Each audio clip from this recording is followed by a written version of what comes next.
To be with each and every one of you. Are you ready to get into the Word? Amen. Praise the Lord.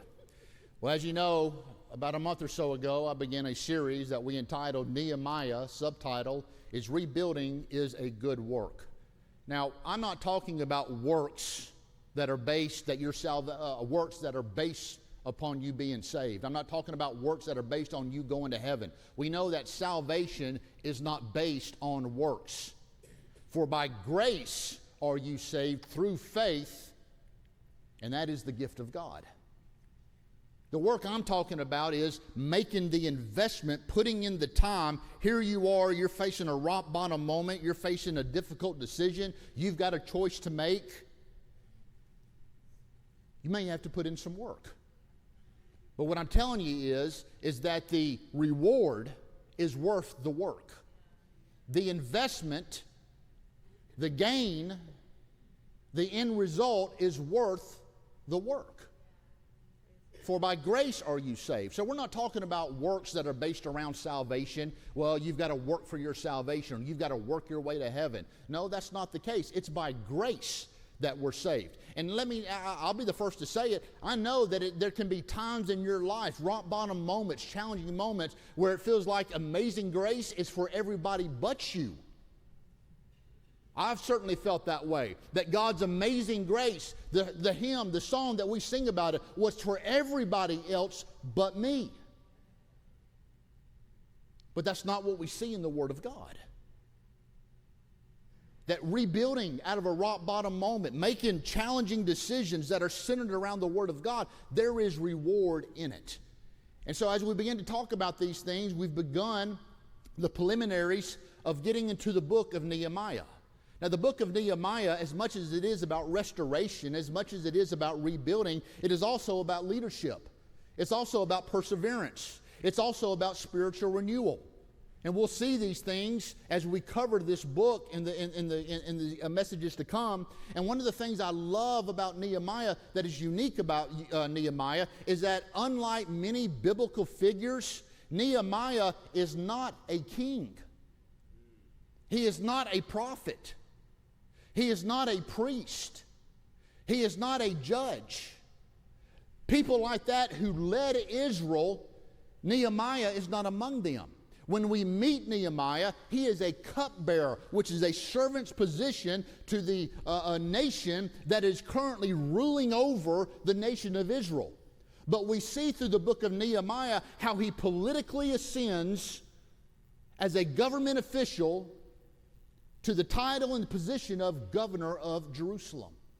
You don't have to be a king, a prophet, or a priest, or a judge in order to lead, in order to persevere, in order to see restoration and rebuild your life. You can be a cupbearer and yet ascend in the kingdom of God, ascend in your job, ascend in this life, and experience the rewards of rebuilding. Nehemiah's name means Yahweh comforts. Nehemiah means the Lord comforts. That's fitting. That's very fitting of what we know about this man, because under his leadership, he not only brought natural restoration, he brought spiritual restoration to the land of Israel, to the nation of Israel. He not only rebuilt the walls of Jerusalem, but he addressed social issues like economic injustices. He ordered the debts of everyone canceled.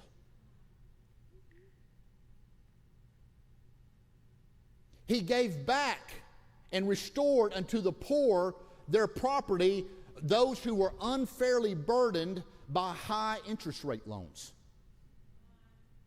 He gave it back to them. And we'll see that it was their own people that were doing these things. And Nehemiah, he addressed these things. And he said, we're not going to do this to our own kind. We're not going to do this to our own people.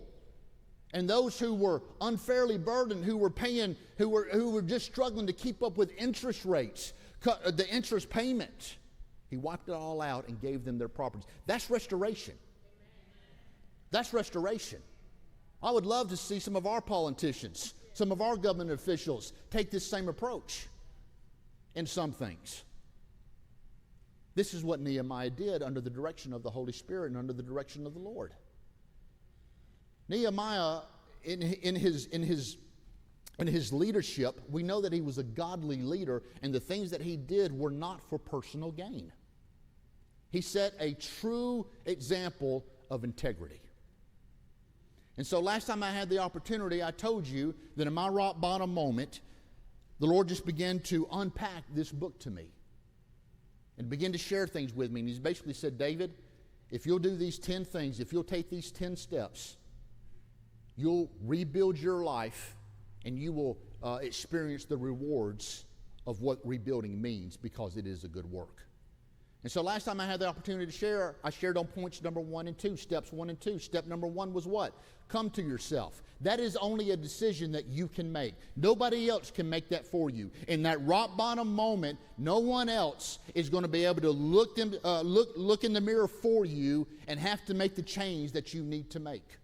Only you can do that. A system cannot rehabilitate you. And I'm not talking about rehabilitation this morning, but if we use that word, what I'm trying to say is a system is not going to rehabilitate you. You've got to make the decision to rehabilitate yourself, but even that dilutes the power of that decision of letting God do a work in you that will change you and transform you from the inside out.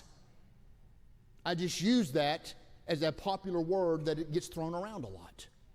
Only you can do that. That's a decision that you have to make. But notice in step number 2 was what? To turn to people of covenant and mercy, that as soon as you make that decision individually, you are not alone.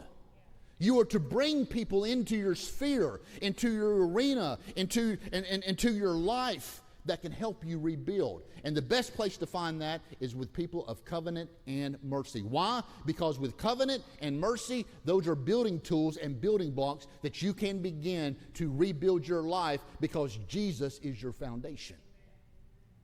So we come to number 3 this morning. Number 3, over in Luke chapter 14, turn there. Luke chapter 14, verse 28 says, for which of you,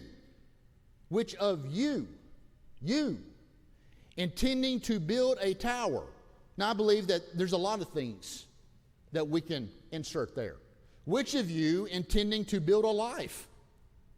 Which of you intending to build a business? Which of you intending to build a marriage? Which of you intending to build a family?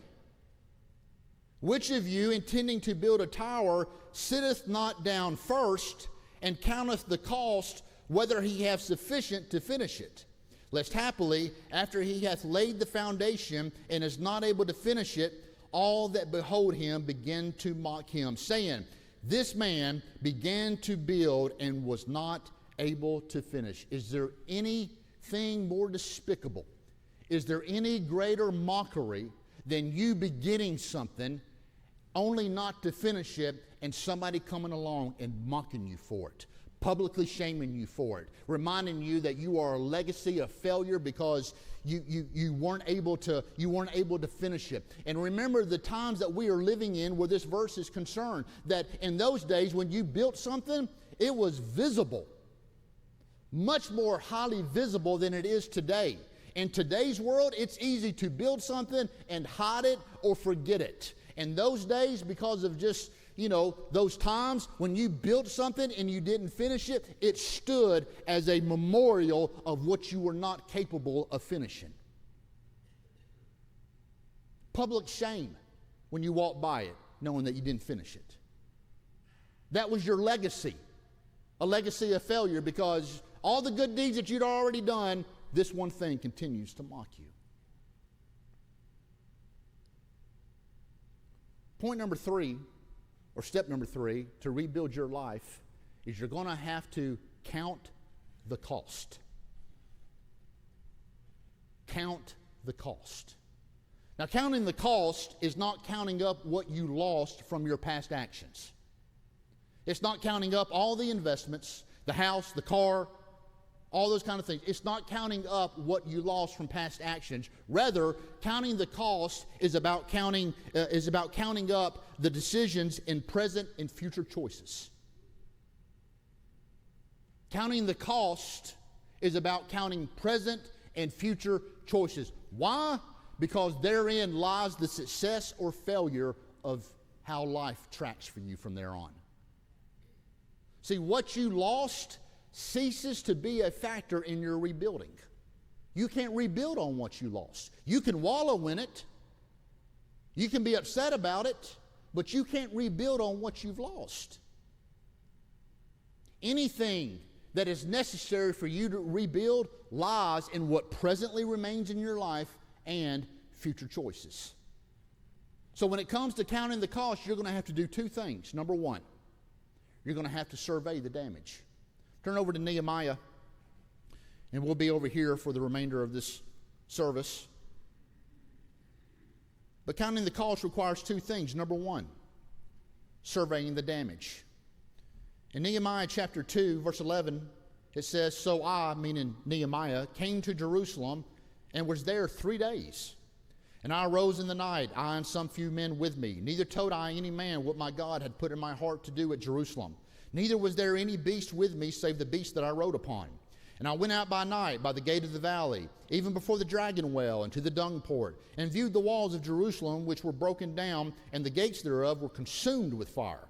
Then I went on to the gate of the fountain and the king's pool, but there was no place for the beast that was under me to pass. Then went I up in the night by the brook and viewed the wall and turned back and entered by the gate of the valley and so returned. And the rulers knew not whither I went or what I did, neither had I as yet told it to the Jews, nor to the priests, nor to the nobles, nor to the rulers, nor to the rest that did the work. Then said I unto them, You see the distress that we are in, how Jerusalem lieth in waste, how the gates thereof are burned with fire. Come and let us rebuild up the wall of Jerusalem, that we be no more a reproach. Then I told them of the hand of my God, which was good upon me, as also the king's words that he had spoken unto me. And they said, Let us rise up and build, or rebuild. So they strengthened their hands for this good work. Notice what Nehemiah did. He gets to Jerusalem, and he doesn't just start rebuilding. He begins to survey the damage that has been done, the ruins, the destructions, the desolation of what is presently there. Why? Because what is presently there is going to lead to future decisions. And so even within this point, there are some subpoints that you and I need to understand, that when it comes to surveying the damage, we need to have a certain mentality, a certain approach of letting some things rise up in our spirit. One of them is recognizing that rebuilding is a good work. Say that with me. Say, rebuilding is a good work. Now say it like you mean it. Say, rebuilding is a good work. Now you think, well, David, that's a cute little thing that you entitled it. Nehemiah, subtitle, rebuilding is a good work.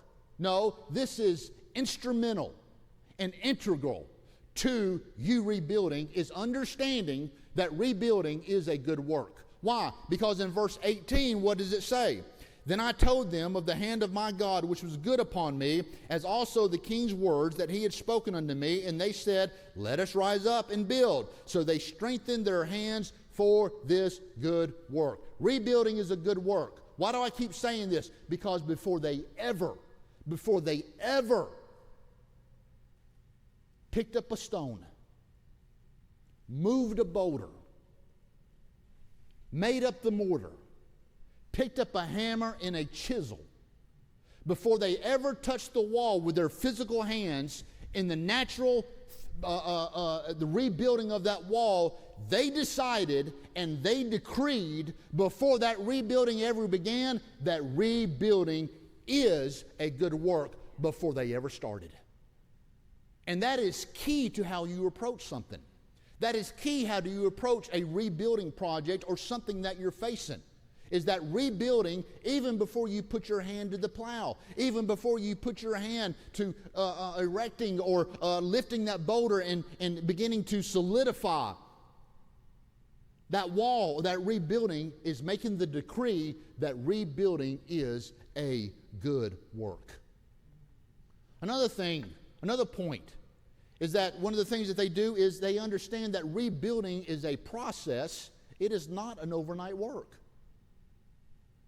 He was there for 3 days, and he got up one night, and look at the process that he went through systematically. He would go to this portion of the wall, and he would look at it, go into the next portion of the wall, go into the next gate, go into the next tower, yada, yada, yada. He's looking at it. And he can't get to it all in one night, so he finishes in one place. Then he gets up the next night, and he does the same thing. He is systematically working this process of looking at the destruction, of looking at the desolation, once again, before he ever puts a hand to rebuilding.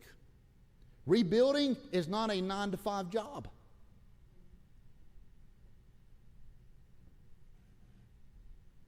It is a process. So many people get wrapped up in the end result. I'm here to declare, because I believe that the process is more important than the end result. Why? Because in those moments, you can begin to establish whether they're godly or whether they're ungodly, whether they're worldly or heavenly, whether they're fleshly or of the Spirit. You can begin to ingrain yourself with the right or the wrong processes that next time, I'm not talking about a rock bottom moment, I'm just talking about next time when you're faced with a major decision, you've already got a process that is in place that will help you maneuver through that moment. That's why I say the process is more important than the end result. Why? Because as you're doing this thing, as you're systematically, especially if you're in a rock bottom moment, as you're going through these things, you're not going to see everything. You're not going to see all the devastation. You're not going to see all the destruction. Blind spots are going to pop up unexpectedly. Notice that he says, I believe it's in verse, maybe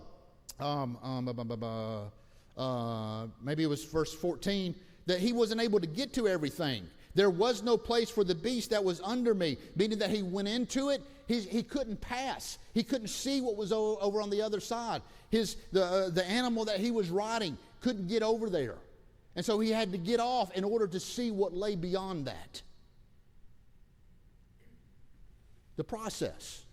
It's about the process. Another point is don't feel obligated to share your mission or vision with everyone.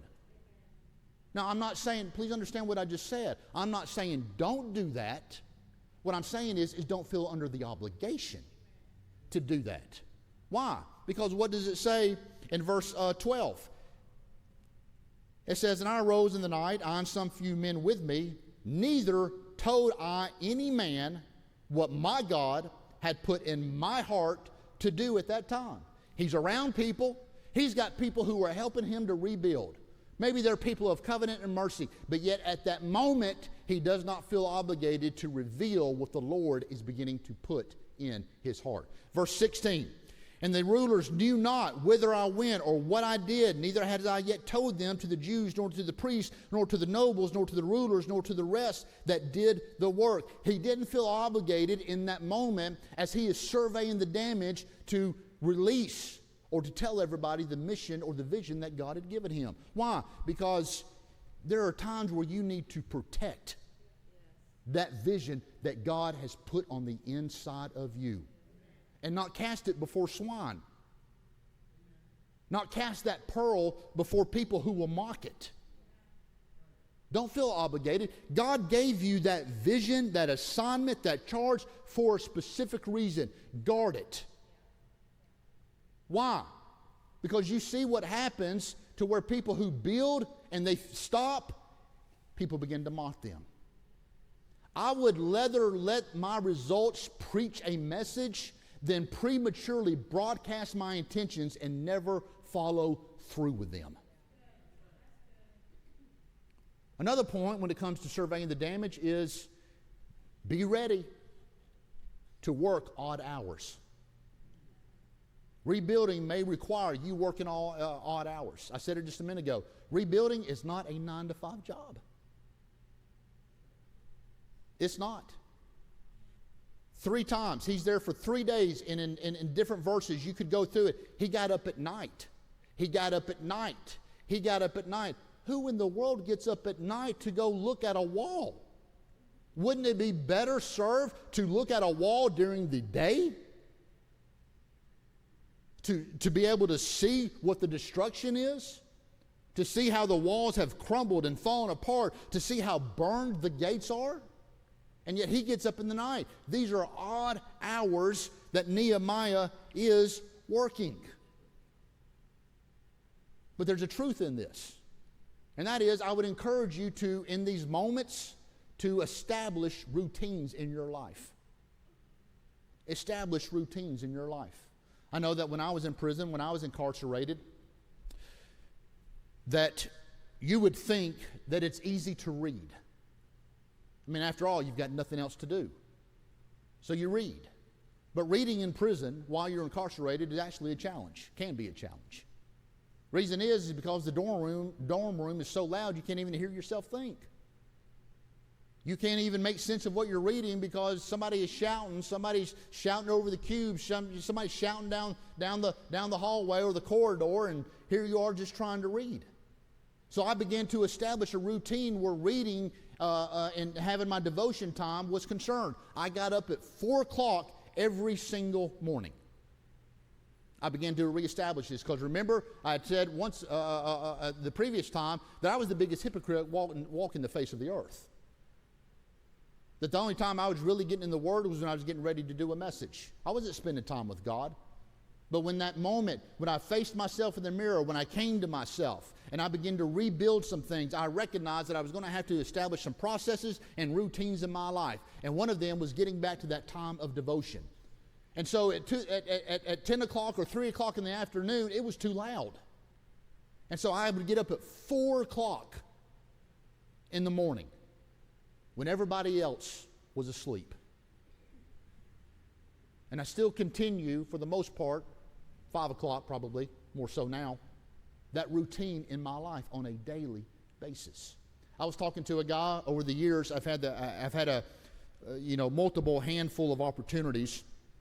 Somebody will get in touch with me. Somebody will hear about my incarceration, or a pastor will ask me, "Hey, can I give out your number? I've got someone who's facing prison. Can they get in touch with you?"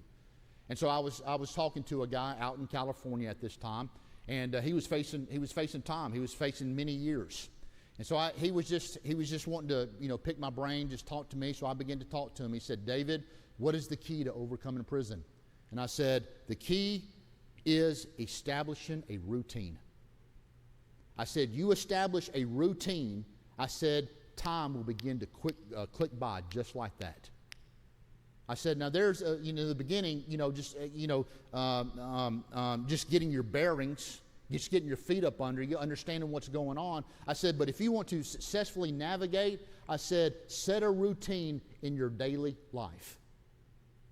And I said, time will begin to move just like that, because that's what I experienced. Once I began and set my routine in place, I woke up knowing exactly what I needed to do.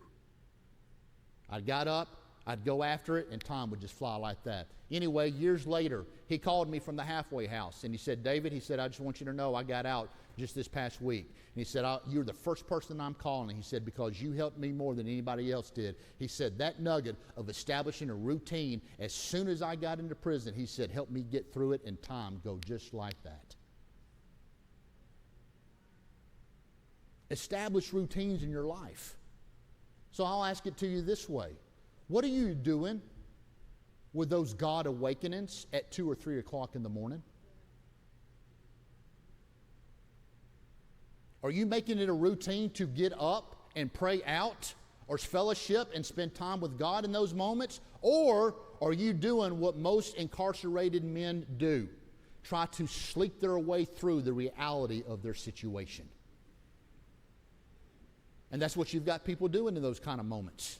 God awakes them, they'd rather be asleep because they don't want to have to think about the financial mess that they're in. They don't want to have to think about the marital mess that they're in. But in those moments, establish a routine that when God awakes you at 2 or 3 in the morning, it is worth getting up for and praying those moments out because of the rewards that lie on the other side of it. Another point when surveying the damage is, for safety's sake, please take someone with you. Notice, once again, in verse 12, it says, "I and some few men with me." Notice that Nehemiah took people with him. And one of the things about incarceration is you never go to the showers alone, because there was all kind of evil or opportunities or things that you didn't want to see.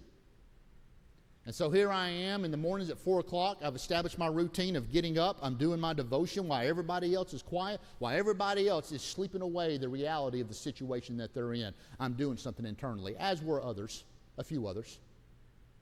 I'm not saying I'm the only one. But then when it came to my health and just doing some things with my body, because I'd let my body deteriorate, I was the heaviest I'd ever been, I would get up at like 1 or 2 at night and go to the shower so that we could do pull-ups, because during the day, the bars that we used to do pull-ups, everybody else was using them. So it was hard to get in there. Everybody knew each other's slots. You had to work your way up in order to get a daytime slot. And so me and a group of guys intentionally, so that we had each other's back, because you never knew, if there was a fight that broke out, it was always in the showers or in the microwave room. If there was other just junk, and I think you know what I mean, going on, it was in the showers. And so we took people with us. We were a group that not only held each other accountable, but we also had each other's back. We'd get up at 1 or 2 in the morning, once again, establishing a routine. And I'm talking about every night. Get up and do our pull-ups. For safety's sake, take someone's with you. What am I talking about? There's going to be times where things are so overwhelming, you're going to look at this thing and think, counting the costs, it's too much. It is overwhelming. I can't do this. You need people in your life, like people of covenant and mercy, who can be an encouragement to you and can help pull you up in that moment. So counting the cost requires 2 things. What? Surveying the damage, and then number 2, formulating a plan. J.C. Penney said this. Everybody remember who J.C. Penney was? Anybody in here who doesn't remember who J.C. Penney? J.C. Penney said this. He said, "Give me a stock clerk with a goal, and I will give you a man who will make history. Give me a man without a goal, and I will give you a stock clerk." In a rock bottom moment, goals and your vision are crucial. Writing those things down, having goals, having benchmarks, doing these kind of things, it is crucial. Setting goals is critical in those rock bottom moments. You see that you see the extreme dichotomy of this over in Proverbs chapter 29 verse 18, where it says, "Where there is no vision, the people perish." That is an extreme dichotomy, because on one side, if you have no goals, you have no vision, your life is perishing gradually or extremely.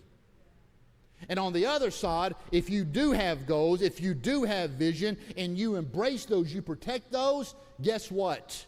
You have greatness that is about to be birthed in your life. Perishing over here, made alive over here. Your goals convert vision to energy. And I am making a little bit of a distinction. Your vision is that assignment in your life. It's that charge. Goals are the benchmarks. They're the points that you establish to help see the fulfillment of that vision. In other words, I want to lose weight. Okay, that's your vision. What are your benchmarks to get there? What are your goals to get there? Those goals convert vision to energy. Isn't that what Habakkuk 2 is all about? Write the vision down so you may run who reads it. Last time I checked, when I run, I need energy. Running requires energy, and goals convert that vision to energy. And goals that work always have 5 components. Number 1, goals that work, goals must be precise and specific. Broad goals get broad results. Well, I'm going to lose some weight. Well, you may mean 20 pounds, but if at the end of the year you lost 1 pound, you lost weight. But more than likely not what you really meant when you wrote that goal down. The more precise and specific you are, the greater that goal will play out in your life. In Nehemiah, I don't have time. I'm going to read just a couple of verses for time's sake. But this is one of those sermons I really encourage you, maybe this week with your devotion or a future devotion, unpack what it is that I'm saying.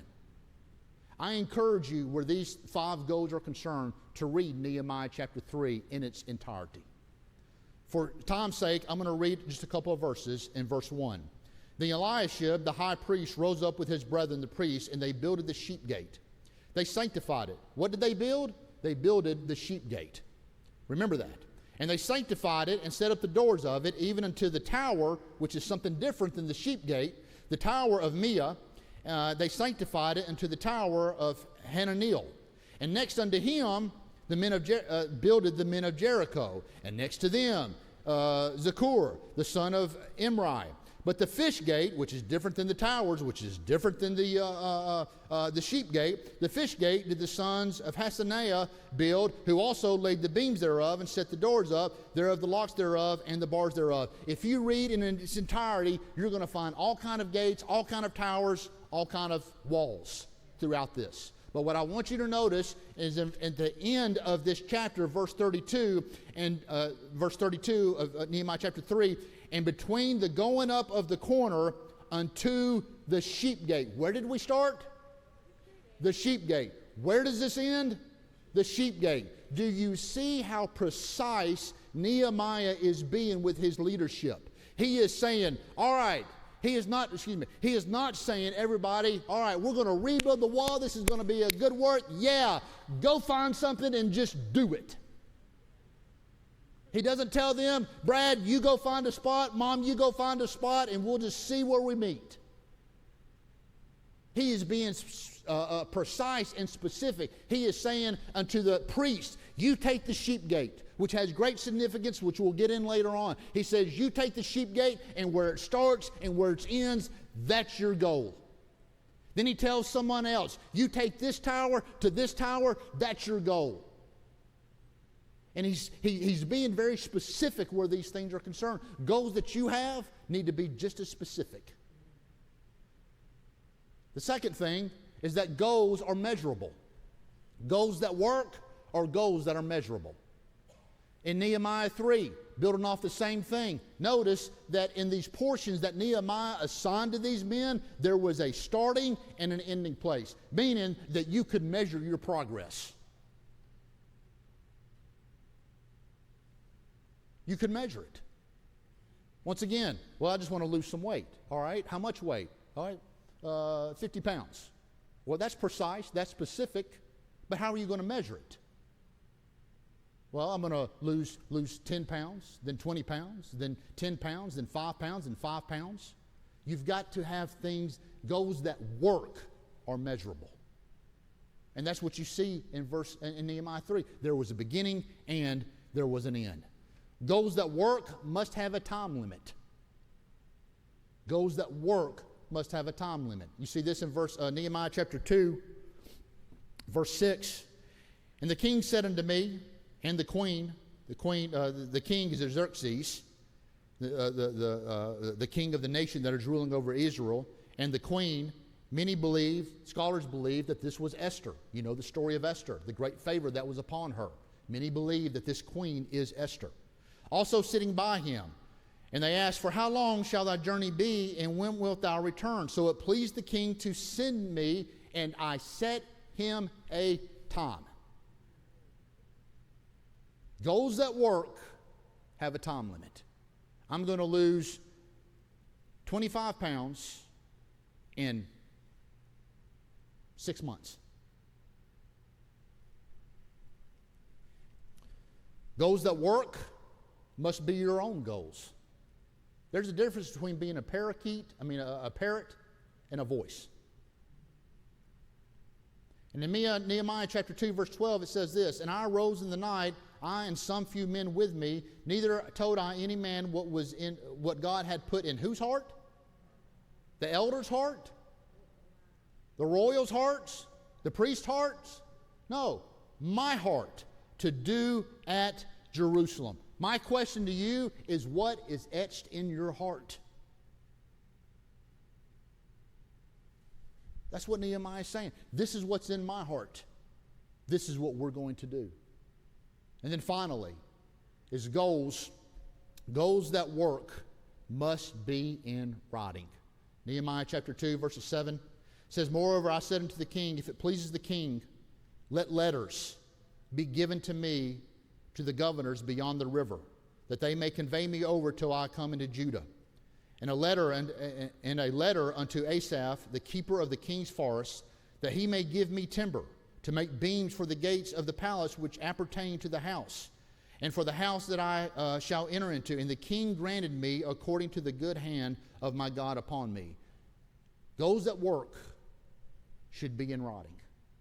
Now, did Nehemiah necessarily write these things? Can't really say one way or the other whether he wrote some things down or not. But notice that what is in his heart, because of the position that he is in, he is a servant, he is a cupbearer, he is about to take a journey that is 2 to 3 months in length. Don't know if you know this or not, but Shushan, where Nehemiah started this story, or the book of Nehemiah starts, to Jerusalem is 900 miles. It's not like, hey, let's just, walk over to Jerusalem, see how it's going. No, he had a 2 to 3 month journey that he had to get there. So he asked for these letters of writing by the king that conveyed his heart and his goals, so that he could give them to others as they made their way through this journey. Put your goals in writing. I don't care what side of rock bottom you are on, you need a plan. You need a plan. You need a plan either to keep you from a rock bottom moment, or you need a plan either to get you out of a rock bottom moment. I was talking to someone the other day, and this individual, they're facing a major decision. And as I was talking to this individual, they were just weighing the pros and the cons, and I said to them, you need to have a plan either way that you go. And I said, you've got my back. You've got my agreement. You've got my support.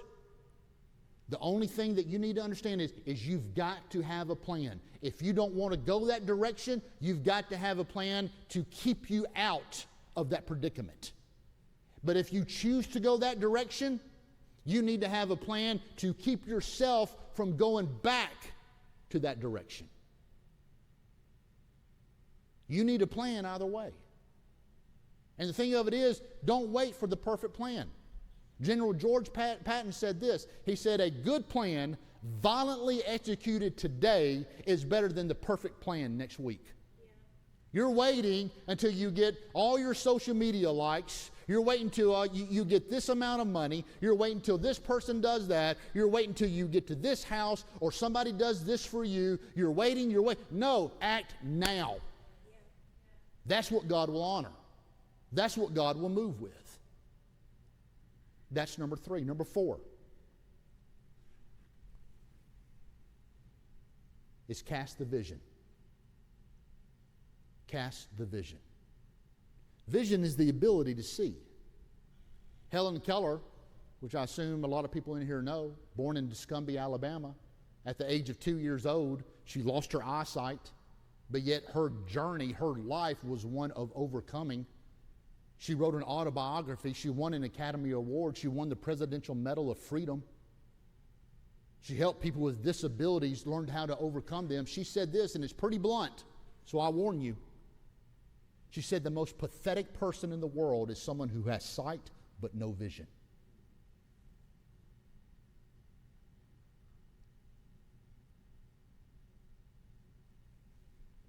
In Mark chapter 6, there's the story of the feeding of the 5,000. Jesus has just preached to the multitudes, and the multitudes are staying with him. Jesus' following, his fame, it's at its highest. People are staying because of the meat and the teaching and the healings and the miracles that he is producing that are coming forth from his ministry, and people are staying. They refuse to leave, and Jesus still has compassion on them. He wants to feed them. And Jesus, he comes to the disciples and said, hey, the multitudes are not leaving. Encourage them to leave. And he said, no, how about we feed them? And the disciples say, what? Feed them? 5,000 people? Okay, I understand the treasury. We've got probably plenty of money, but where are we going to go do this? He said, shall we go and buy all this food to feed the 5,000? And Jesus said, no, go and see what you have. So they went and saw. And what did they come back with? 5 loaves and 2 fishes. My point being is this. Notice what the disciples landed on concerning this moment. Go and buy. They landed on money. They landed on, well, we can only overcome this financially. And Jesus said, no, we're not going to go and buy. He said, go and see. Too many people are trying to buy their way out of their predicaments. Too many people are trying to buy their way out of their rock bottom moment. Trust me, I thought about it. I tried to get creative. How can I buy my way out of this moment? All to no avail. You've got to see your way out of a rock bottom moment. You've got to see your way out of a predicament. You've got to see yourself out of a financial situation. You've got to see yourself successfully rebuilding that marriage. I had to solidify that vision on the inside of me. Well, how do you solidify that vision? How do you solidify a vision on the inside of you? You fellowship with it.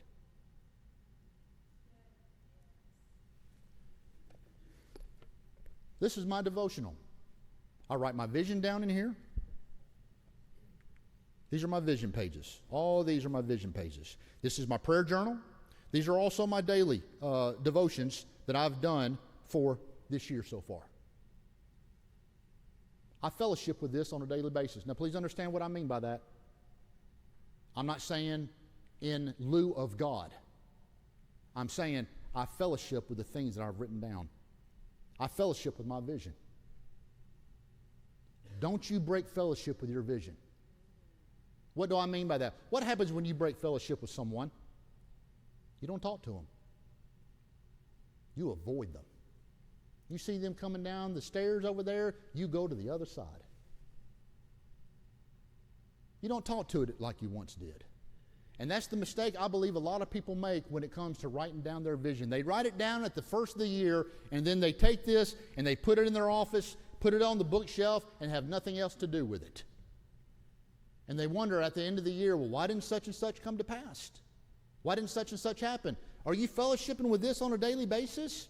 Are you getting this out? And in your time with the Lord, you're praying. He's building things on the inside of you. You're reminding Him, Lord, this is a desire that you put on the inside of me. This is a goal. This is a vision. This is something that you have given me specifically that is God-given. I am protecting it, and I'm reminding you that you gave me this. I remind you, and I thank you that this is coming to fulfillment in my life. What are you doing? You're fellowshipping with the vision.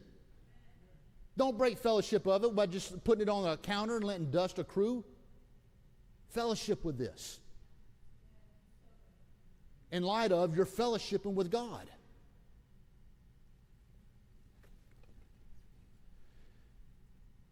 To break out of a rock bottom moment, you're going to have to replace your memories with your vision.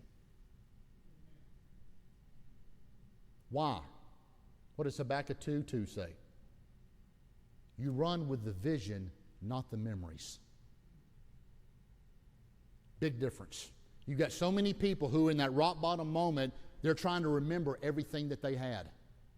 They're trying to remember what life was once like. They're trying to remember these things. And you're not going to be able to rebuild based on memories. You've got to rebuild based on vision. Your vision doesn't just affect you. There's going to come a time where you have to vocalize that vision and communicate the clear path to victory. There may be a time where you should not feel obligated to share it, but then there will come a time where you cast that vision. And that vision may be just for you. That may be so that you can hear it with your own ears. There may be a time where others begin to come into it because that vision does not just affect you. And what I think is so unique is a leadership principle that Nehemiah shows us in Nehemiah chapter 2, verse 17. Is what I call Nehemiah's 3 Ps.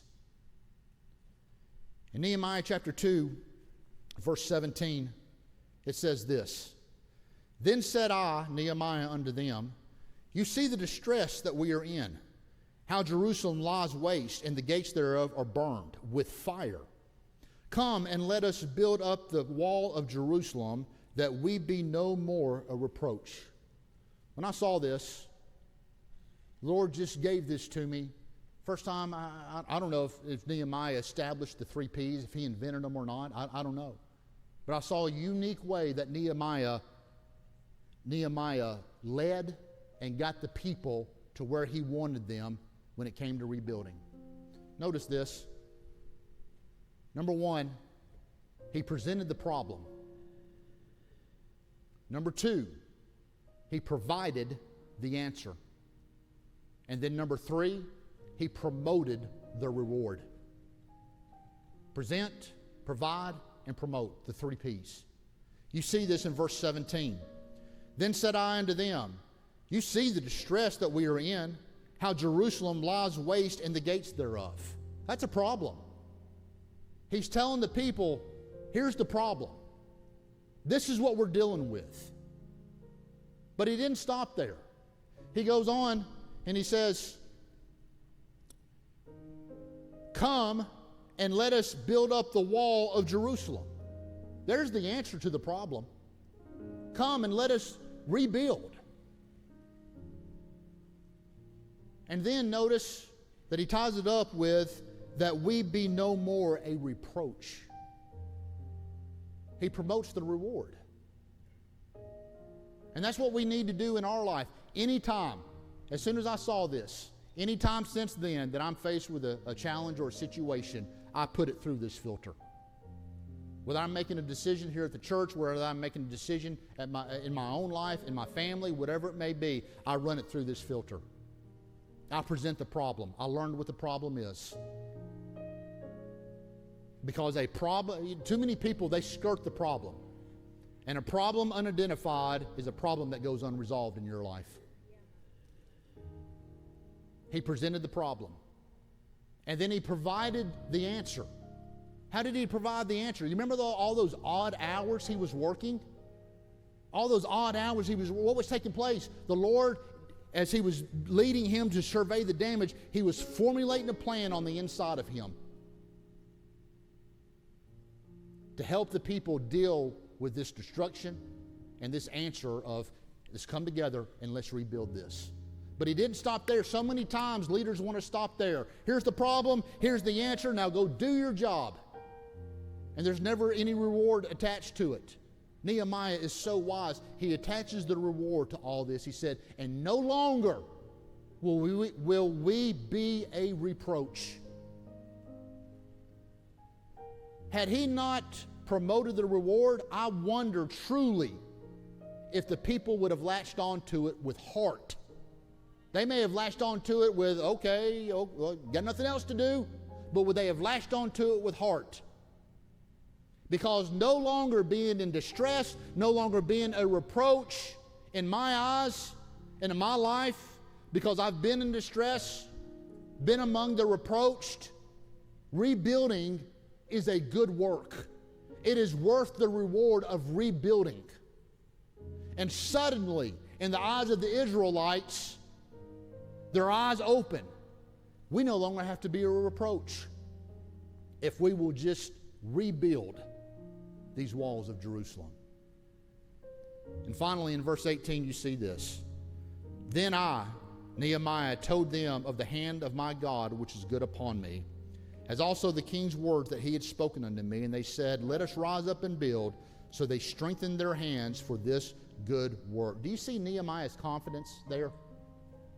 He says, I know that God's hand is upon me for good.